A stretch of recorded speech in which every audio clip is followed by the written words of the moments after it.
নমস্কার। আপনারা শুনছেন গল্প একান্তে। একান্তে গল্প শোনার আদর্শ ঠিকানা। প্রথমেই গল্প একান্তের সকল শ্রোতা বন্ধুদের জানাই ইংরেজি নববর্ষের আন্তরিক প্রীতি ও শুভেচ্ছা। Happy new year to all of you. নতুন বছর। ক্যালেন্ডারের পাতায় শুধু তারিখ বদলায় না, বদলায় কিন্তু পথও। আর কিছু পথ এমন থাকে যাদের ডাক উপেক্ষা করা যায় না। এমনই এক গল্প আজ আপনাদের শোনাব, যা আপনারা আগে কখনো শোনেননি। সাহিত্যিক জলধর সেনের কলমে হিমাচলের পথে। চলুন শুরু করা যাক।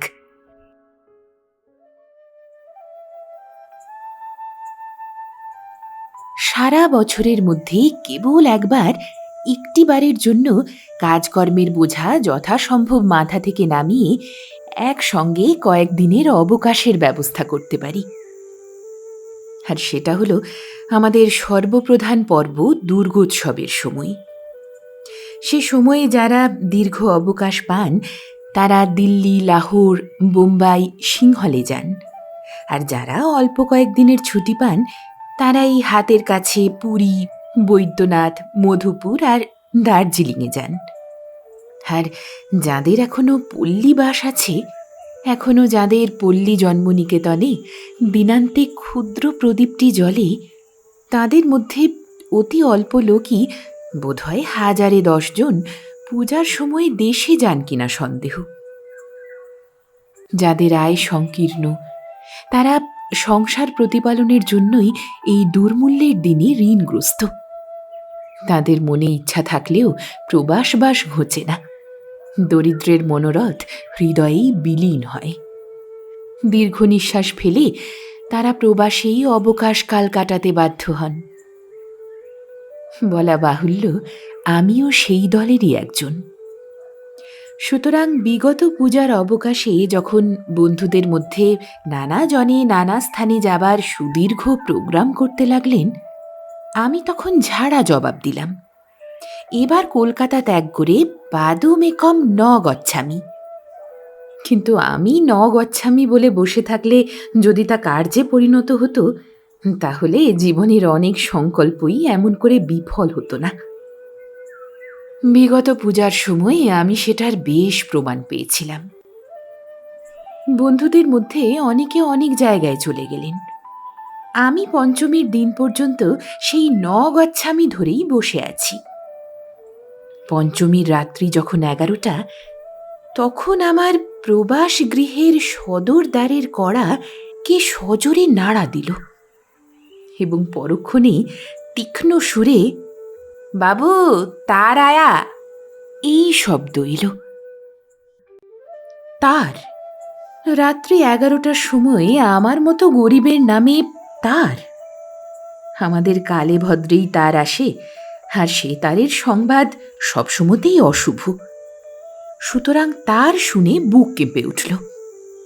এখনই শুনব কে হয়তো মৃত্যুশয্যায়। আমি আর তার নিতে গেলাম না। আমারই এক ছেলে তাড়াতাড়ি দরজা খুলে যথারীতি সই করে তারটা নিলেন এবং আমার অনুমতির অপেক্ষা না করেই কাঁপা কাঁপা হাতে তার লেফাপা খুলে পাঠ করেই বলে উঠলেন, খবর ভালো, দার্জিলিংয়ের তার। দার্জিলিংয়ে তখন বর্ধমানের শ্রীযুক্ত মহারাজাধিরাজ বাহাদুর অবস্থান করছিলেন। এ তার নিশ্চয়ই তিনিই করেছেন, এটা বুঝতে পেরে আমার কাঁপুনি থামল। ছেলে বললেন, মহারাজ আপনাকে সপ্তমীর দিন দার্জিলিংয়ে পৌঁছবার জন্য আর্জেন্ট তার করেছেন। ব্যাস, এ আদেশ অমান্য করবার জো আমার ছিল না। সুতরাং আমার ন গচ্ছামি সংকল্প ধুলায় লুণ্ঠিত হল। পরদিন ষষ্ঠী, সেই দিনই যাত্রা করতে হবে। প্রাতঃকালে স্টেশনে লোক পাঠালাম, যদি একটু স্থান রিজার্ভ করতে পারি। তা হলো না। শুনলাম সেদিন দার্জিলিং মেলে যত লোক যেতে পারে তার অনেক বেশি লোক, সবই সাহেব বিবি, আগে এসেই আসন রিজার্ভ করে নিয়েছেন। আমাদের স্থান হবে না। তা শোবার জায়গা না হোক, অন্তত বসবার, অন্তত দাঁড়াবার স্থানও নিশ্চয়ই করে নিতে পারবো, এই ভেবে যাবার জন্য প্রস্তুত হলাম। আয়োজন আর কি করব, একটা ছোট্ট ব্যাগের মধ্যে খাঞ্চার কাপড়, গুটি তিনেক সাদা জামা আর একটা গরম কোট নিলাম। ব্যাগে আর জায়গা হলো না। গায়ে দেওয়ার একখানি বালাপোষ আর একটা ছোট বালিশ একটা ক্ষুদ্র বিলাতি কম্বলে জড়িয়ে নিলাম। এর বেশি আয়োজনের প্রয়োজন বোধ হলো না। আমার এক বন্ধু কিন্তু আগের বছর দার্জিলিং যাওয়ার সময় 500 টাকা কাপড় চোপড় ইত্যাদিতে ব্যয় করেছিলেন। দার্জিলিং মেল ছাড়বার ঘণ্টাখানিক আগেই স্টেশনে গিয়ে হাজির। জিজ্ঞাসাবাদ করে জানলাম যে উপরের দুটো শ্রেণীতে একটুও জায়গা নেই। দেখলামও তাই। শিলিগুড়ি পর্যন্ত একখানা মধ্যশ্রেণীর টিকিট কিনে তাড়াতাড়ি গাড়ি ছাড়বার প্রায় 3 কোয়ার্টার আগেই মধ্যশ্রেণীর একটা আসন অধিকার করে বসলাম। আমার আগেও অনেকে এসেছিলেন, তবে তাদের মধ্যে দার্জিলিং যাত্রী বেশি ছিলেন না, 2-3 জন মাত্র। অনেকেই পথে নেমে যাবেন। গাড়ির মধ্যে বসে একেবারে ক্লান্ত হয়ে পড়লাম। বড়ই বিরক্তি বোধ হতে লাগলো। দেরিতে এলে মধ্যশ্রেণীতেও স্থান পেতাম না। গাড়ি ছাড়বার আগে পর্যন্ত লোক আসতে লাগলো। শেষে যাদের অশুভাগমন হলো তাদের দাঁড়িয়েই যেতে হলো। এক এক কামরায় 12 জন বসেও আগন্তুকদের স্থান দেওয়া অসাধ্য হয়ে উঠল। ভ্রমণের আরম্ভ অনির্বচনীয় সুখকর হল, তার বর্ণনা করে বোঝানো সম্ভব নয়। গাড়ি ছাড়ল, আমরা হিমাচল পথে ভ্রমণ আরম্ভ করলাম। এই ভ্রমণ কাহিনীর নাম যদি দার্জিলিং ভ্রমণ লিখতাম তাহলে হয়তো ঠিকই হতো, কিন্তু দার্জিলিং ভ্রমণ সম্বন্ধে এত বই ছাপা হয়েছে যে অমন সোজাসুজি নামটা করতে কেমন বাধা বাধা ঠেকল। তাই নামটা একটু ঘোরালো করেছি। শ্রোতারা আমার এই ইচ্ছাকৃত ত্রুটি মার্জনা করবেন। এখন তো আর কোনোখানে যাওয়া হয় না যে ভ্রমণ বৃত্তান্ত লিখব। সৌভাগ্যক্রমে বর্ধমানের মহারাজাধিরাজ বাহাদুরের কৃপায় যদি নগাধিরাজ দর্শনের সুযোগ হলো, তখন সে ভ্রমণ কাহিনী লেখবার প্রলোভন সংবরণ করা আমার মতো কাঙালের পক্ষে নিতান্তই অসম্ভব। এ দুর্বলতা গোপন করেও লাভ নেই। অতএব আপনারা যদি দার্জিলিং ভ্রমণ শুনে বা পড়ে থাকেন, তাহলেও না হয় ফাউস্বরূপই আরেকবার শুনুন। এই স্থানে আমি একটা প্রতিজ্ঞা করতে পারি যে আমি দার্জিলিংয়ের সম্বন্ধে একটা কথাও বলবো না। আমার প্রবন্ধের নাম যে হিমাচল পথে, আমি পথের কথাটাই বলবো। যাই হোক, দার্জিলিং মেল শিয়ালদহ ছেড়ে পদ্মার এপারে মাত্র 2টো স্থানে দাঁড়ায়, এক রানাঘাটে আর এক পোড়াদহে। সুতরাং এ পথটার মধ্যে আর বলবার কোনো ঘটনা উপস্থিত হবার সম্ভাবনা নেই। রানাঘাটে আমাদের গাড়ি থেকে আরো 5 জন নেমে গেলেন। নূতন কেউ আর উঠলেন না। যে কজন নামলেন তারা এই 1 ঘন্টা স্কুলের পাঠে অমনোযোগী ছাত্রের মতোই দাঁড়িয়েছিলেন। তাদের তিরোভাবে আমাদের বিশেষ ক্ষতি বৃদ্ধি হলো না। আমরা যেমন বস্তাবন্দি ছিলাম তেমনই থাকলাম। পোড়াদহে 5-7টা সাহেব বিবিকে জিনিসপত্র নিয়ে দৌড়াদৌড়ি করতে দেখলাম। তাদের যে কি গতি হলো তা বলতে পারি না। তারপরই সারা সেতু পার হয়ে একেবারে ঈশ্বরদী। এখানে সাহেবেরা ডিনার করে থাকেন। তারা ডিনার করতে নামলেন, আর হতভাগ্য আমরা আসন বেদখল হবার ভয়ে আড়ষ্টভাবে বসে তাদের ভোজনের অযথা বিলম্ব হবার কথা নিয়ে নিতান্ত অপ্রীতিকর সমালোচনা করেই সময় কাটাতে লাগলাম। কিছুক্ষণ পরেই গাড়ি ছাড়ল। আমরাও হাঁপ ছেড়ে বাঁচলাম।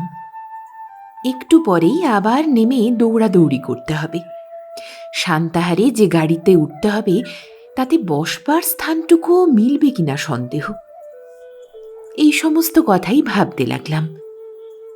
সান্তাহার থেকে যে ট্রেন শিলিগুড়ি যায় তার গাড়িগুলো ছোট। এদিকে আমরাও দলে কম হয়ে এসেছি এবং এর আগে আরও একখানি ট্রেন কলকাতা থেকে এসে সান্তাহারে পৌঁছেছে। সেই ট্রেনের আরোহীরা আগেই গাড়ি দখল করে বসে আছে, সুতরাং চিন্তা হবারই কথা। সান্তাহারে আমাদের গাড়ি পৌঁছলে অন্যান্য যাত্রীরা যখন কুলি কুলি বলে চিৎকার করতে লাগলেন, আমি তখন বাবুর সাথে আমার ক্ষুদ্র ব্যাগ আর ততোধিক ক্ষুদ্র তথাকথিত বিছানা নিয়ে অনায়াসে বাইরে এসে সকলের আগে গিয়ে একখানি মধ্যশ্রেণীর গাড়িতে চেপে বসলাম। একটু পরেই আমাদের পরিত্যক্ত গাড়ির আরোহী 3টি ভদ্রলোক তাঁদের 5-7 গন্ডা বাক্স বিছানা মায়ে হারিকেন লণ্ঠন নিয়ে ছুটে এলেন। আমাদের গাড়িতে তখনও বসবার স্থান আছে দেখে আমি তাদেরকে সাদরে আহ্বান জানালাম। আমাদের গাড়িতে উপবিষ্ট একজন লোক ভালো কাপড় চোপড় পরা, সুতরাং ভদ্রলোকই বলে উঠলেন, আপনি তো আচ্ছা লোক মশাই, এই গাড়িতে স্থান কই? আপনি পান না শোবার ঠাঁই, শঙ্করাকে ডাকেন পাশে শুতে। এই কথার জবাব দেওয়ার বয়স আমার অনেক দিন চলে গেছে, তাই কোনো কথা না বলে ভদ্রলোক 3টির লাগেজ গাড়িতে তুলবার জন্য সাহায্য করতে এগিয়ে গেলাম। তারপরে কোনো রকমে তাদের বসবার স্থান হলো। তারা দার্জিলিংয়ে বেড়াতে যাচ্ছেন। কোনো আশ্রমে না উঠে বাসা করে স্বতন্ত্র থাকবেন, তাই তাদের সঙ্গে এত লটবহর। কথায় কথায় তাদের সঙ্গে পরিচয় হলো। তাদের বাড়ি বাগবাজারে। ভালো কাজ করলে যে তার পুরস্কার হাতে হাতে পাওয়া যায়, আজ তার প্রমাণ পেলাম। সান্তাহার থেকে গাড়ি ছাড়বার পর ভদ্রলোক 3টি তাদের গাঁটরি খুলে বিভিন্ন খাদ্যদ্রব্য বের করতে লাগলেন। আমি তো সঙ্গে কিছুই আনিনি। রাত্রিটা অনাহারে কাটাবো ভেবেই স্থির করে রেখেছিলাম। এখন দেখি ভদ্রলোকেরা তাদের খাদ্যদ্রব্যের অংশ গ্রহণ করবার জন্য আমাকে চেপে ধরলেন। এরই নাম ভালো কাজের পুরস্কার। তারা যদি বিমুখ হয়ে অন্য গাড়িতে যেতেন, তাহলে কি এই গভীর রাত্রিতে লুচি, তরকারি, ভাজা এবং বাগবাজারের বিখ্যাত নবীন ময়রার উৎকৃষ্ট রসগোল্লা আমাদের ভোগে লাগত? অপর বেঞ্চে উপবিষ্ট ভদ্রলোকের উপদেশ গ্রহণ করে এই বন্ধুদেরকে বিমুখ করলে কি লোকসানি হতো বলুন দেখি। বুঝলাম, হিমাচল নন্দিনী আজ হিমাচল যাত্রী এই কাঙাল সন্তানকে ভুলে যান নাই। আজ বঙ্গে তার আগমনী গীত বাজছে। আজ কি অন্নপূর্ণা দরিদ্র সন্তানকে অভুক্ত রাখতে পারেন? যাক, পেটে খেলে পিঠে সয়। মহানন্দে গল্প গুজবে বসে বসে রাত্রিটা কাটানো গেল। একটুও কষ্ট মনে হলো না। এইবার শিলিগুড়ি। সঙ্গী বন্ধু 3, তারা একেবারে কলকাতা থেকে দার্জিলিংয়ে টিকিট করেছেন। দার্জিলিংয়ের রেলে তো আর মধ্যশ্রেণী নেই, তাদেরকে 3য় শ্রেণীতেই যেতে হবে। শিলিগুড়িতে টিকিট কেনবার গোল মেটাবার জন্যই তারা এই ব্যবস্থা নিয়েছিলেন। শিলিগুড়িতে নেমে তারা তাদের লাগেজের ব্যবস্থা করতে গেলেন। আমি হিমাচল রেলের অবস্থা কি তাই দেখতে গেলাম। দেখি সাহেব বিবিতে প্ল্যাটফর্ম ভরে গেছে। একখানি দূরে থাক 3খানি ট্রেনেও তাদের কুলোবে না। আমাদের কথা তো বহু দূর। এমন সময়ে একটি যুবক এসে, দাদাবাবু যে দার্জিলিং যাচ্ছেন বুঝি, বলে প্রণাম করলে। যুবকটি আমার বড় দাদার দৌহিত্র, রেলওয়ে মেল সার্ভিসে কাজ করেন। তাকে দেখে আমি এই সাহেব সমুদ্রে কুল খুঁজে পেলাম। তাকে বললাম, দাদা, আমার একখানা দার্জিলিংয়ের টিকিট কিনে দাও তো। এই বলে তার হাতে একখানা 10 টাকার নোট দিলাম। তিনি তাড়াতাড়ি এগিয়ে গেলেন আর একটু পরেই একখানা 2য় শ্রেণীর টিকিট কেটে আনলেন। এর আগে যখন দার্জিলিং গেছিলাম তখন দৌহিত্র প্রবর আমাকে দ্বিতীয় শ্রেণীতে যেতে দেখেছিলেন। সেই জন্যই বোধহয় এবার দ্বিতীয় শ্রেণীরই টিকিট কেটে এনেছেন। আমি বললাম, দাদা, টিকিট তো দ্বিতীয় শ্রেণীর করলে, এখন চতুর্থ শ্রেণীতে একটু স্থান করে দিতে পারো কিনা সেটাই দেখো। তিনি আমাকে অনেক আশা ভরসা দিয়ে দার্জিলিংয়ের গাড়ির দিকে গেলেন এবং এদিক ওদিক ছোটাছুটি করে এসে জানালেন, তাই তো দাদাবাবু, 3খানি ট্রেন দিয়েছে, তার সবগুলি ফার্স্ট সেকেন্ড সব ক্লাস রিজার্ভ, আর থার্ড ক্লাসগুলি সাহেবদের খানসামা আরদালিতে ভর্তি। আমি শুনে বললাম, তুমি আমার এই ব্যাগ বিছানার কাছে দাঁড়াও, আমি একবার দেখে আসি। গাড়িগুলোর কাছে গিয়ে একে একে 3খানা গাড়ি অভিনিবেশ সহকারে অনুসন্ধান করে কোথাও স্থান পেলাম না। শেষে দেখলাম থার্ড ক্লাসের একখানা গাড়িতে 2জন পাহাড়ি পুলিশ কনস্টেবল, একজন সাব ইন্সপেক্টর ও একটি বাবু বসে আছেন। 6 জনের স্থানে 4 জন আছেন দেখে সেই দিকেই অগ্রসর হলাম, কিন্তু গোড়ায় সাহস করে কিছু বলতে পারলাম না, পুলিশ যে। কিন্তু আর তো উপায় নেই, কাজেই অতি বিনীতভাবে সেই পুলিশ হাকিমের কাছে আমার আর্জি পেশ করলাম। তিনি একটু চুপ করে থেকে হাকিমি মেজাজে বললেন, সঙ্গে বেশি জিনিসপত্র থাকলে স্থান হবে না কিন্তু। আমি সবিনয় নিবেদন করে জানালাম জিনিসপত্র বিশেষ কিছু নাই। তখন তার সম্মতি পেয়ে আমি আমার ব্যাগ আর বিছানা নিয়ে সেই গাড়িতে আশ্রয় পেলাম। গাড়িতে উঠে চেয়ে দেখি সেই গাড়ির অদূরবর্তী 2খানি বেঞ্চে আমার বন্ধু 3খানিও জায়গা করে নিয়েছেন। সময় উত্তীর্ণ হয়ে যায়, গাড়ি আর ছাড়ে না। প্রায় 1 ঘন্টা লেট করে দার্জিলিংগামী 3খানি মেল ট্রেন একে একে ছাড়তে শুরু করলে। আমরা তৃতীয় গাড়ির আরোহী। এবার সত্য সত্যই হিমাচলের পথ আরম্ভ হল। শিলিগুড়ি থেকে দার্জিলিং যেতে হলে নিম্নলিখিত স্টেশনগুলো অতিক্রম করতে হয়, যেমন সুকনা, রংটং, তিনধরিয়া, গয়াবাড়ি, মহানদী, কার্শিয়াং, টুং, সোনাদা আর ঘুম। তারপরই দার্জিলিং। শিলিগুড়ি থেকে সুকনা পর্যন্ত সমতল ভূমি, দেখবার মধ্যে চা বাগান, পর্বত তখনও দূরে। বহুদূর বিস্তৃত ক্ষেত্রে ছোট ছোট চায়ের গাছগুলো দেখতে বেশ, বাগানগুলিও বেশ পরিষ্কার পরিচ্ছন্ন। দেখলাম কুলি রমণী ও বালক বালিকারা চায়ের পাতা তুলছে, কেউ বা হাঁ করে আমাদের গাড়ির দিকে চেয়ে দাঁড়িয়ে রয়েছে। দূরে হিমালয় গায়ে ধোঁয়া মেখে গম্ভীরভাবে বসে আছেন। সুকনা নামের ইতিহাস কোনো আছে কিনা বলতে পারি না, তবে স্থানটি যে ভিজা নয়, একেবারে শুকনা, সে বিষয়ে সন্দেহ নাই। শুকনা থেকে গাড়ি ক্রমেই চড়াই উঠতে লাগল, জঙ্গল ক্রমেই গভীর হতে লাগল। গাড়ির ইঞ্জিনের ফোঁসফোঁসানি ক্রমেই বেড়ে চলল। বেচারি যেন সমস্ত শক্তি প্রয়োগ করে এই চড়াই উঠতে লাগল। রাস্তার 2 পাশে বড় বড় গাছের দেহ থেকে লম্বমান বিবিধ মনোহর লতা পুষ্প আর অর্কিড, একেবারে প্রকৃতির ইজারা মহল, দেখলে চোখ জুড়িয়ে যায়। আমার তো মনে হয় দার্জিলিংয়ের এই রেলপথ আর চারিদিকের এই নয়নাভিরাম দৃশ্যই ভ্রমণকারীর পক্ষে যথেষ্ট।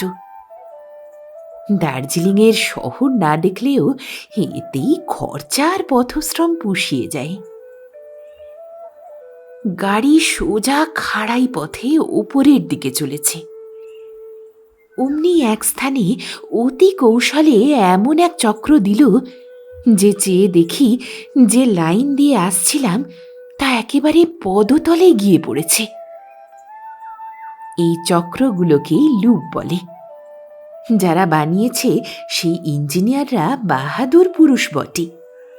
এমন করে এক একটা চক্র দিয়ে অনেকটা রাস্তা উপরে না উঠতে পারলে একদিনের পথ 3 দিনে অতিক্রম করতে হতো।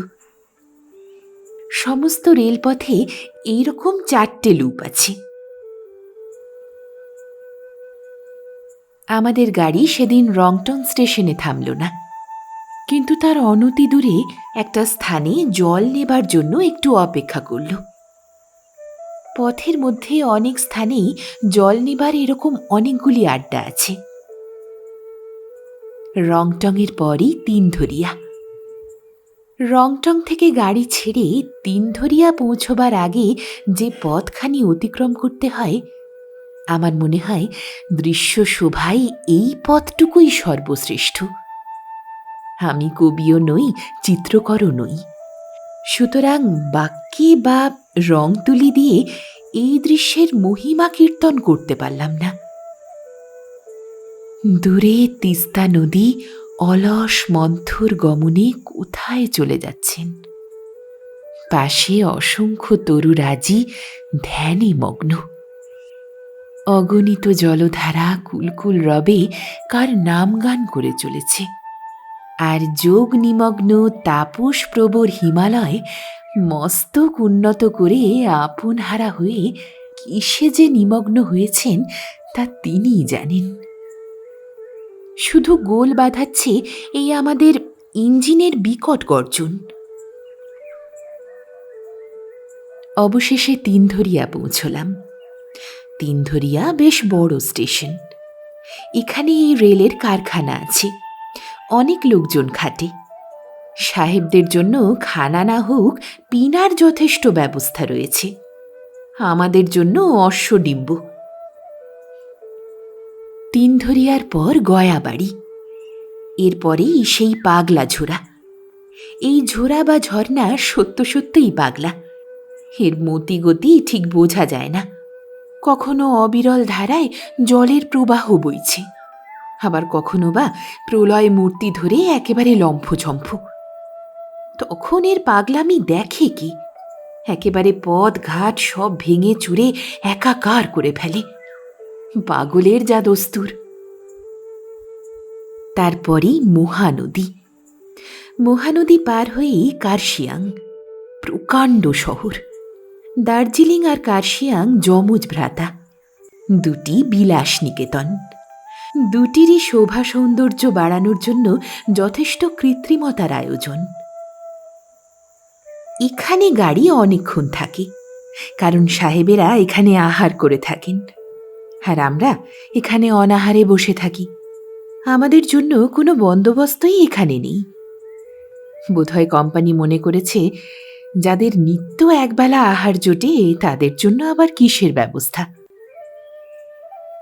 সে যাই হোক, আমার জন্য কিন্তু এখানে ব্যবস্থা ছিল।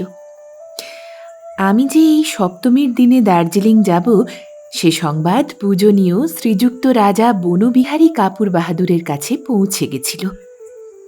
তিনি তখন কার্শিয়াংয়ে অবস্থান করছিলেন। শ্রীযুক্ত রাজা সাহেব আমাকে আপ্যায়ন করবার জন্য তার প্রাইভেট সেক্রেটারি মশাইকে স্টেশনে পাঠিয়েছিলেন।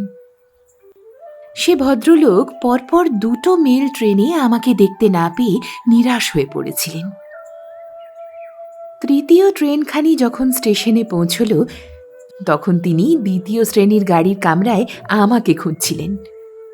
আমি যে 3য় শ্রেণীতে বসে আছি তা তিনি ভাবতেও পারেননি। অবশেষে হতাশ হয়ে গাড়ি ছাড়বার একটু আগে যখন তিনি আমাদেরই গাড়ির সামনে দিয়ে বাসায় ফিরে যাচ্ছিলেন তখন তিনি আমাকে দেখতে পেলেন।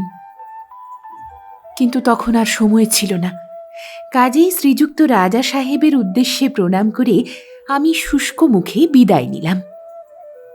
গাড়ি ছেড়ে দিলে পাহাড়ি ছেলে মেয়েরা কেউ বা কোলাহল করতে করতে গাড়ির সঙ্গে সঙ্গে দৌড়তে লাগলো, কেউ বা দাঁড়িয়ে দাঁড়িয়ে দেখতে লাগলো।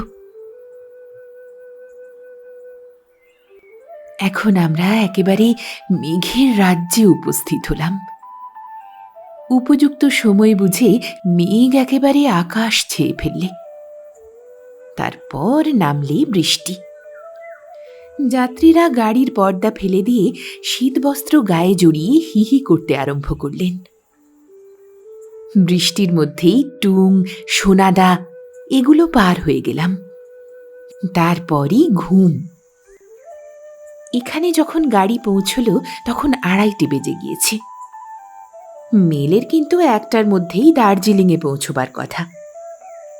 ঘুম স্টেশনে মেল আর ঘুমোবার অবকাশ পেল না। একটু দাঁড়িয়েই আবার নিম্নাভিমুখী হল। ঘুম থেকে দার্জিলিং অনেকটা নিচে। কিছুক্ষণ পরেই আমাদের গাড়ি দার্জিলিং পৌঁছল। তখন প্রকৃতির মেঘাবগুণ্ঠন উন্মোচিত হয়েছে, রোদ দেখা দিয়েছে। আমরা গাড়ি থেকে নেমে হাঁপ ছেড়ে বাঁচলাম। এখানেই আমার হিমাচল পথের কথা শেষ হল। অবশেষে এই পাহাড়ি উঁচু নিচু পথ পেরিয়ে দার্জিলিং পৌঁছে বেঁচে গেলাম।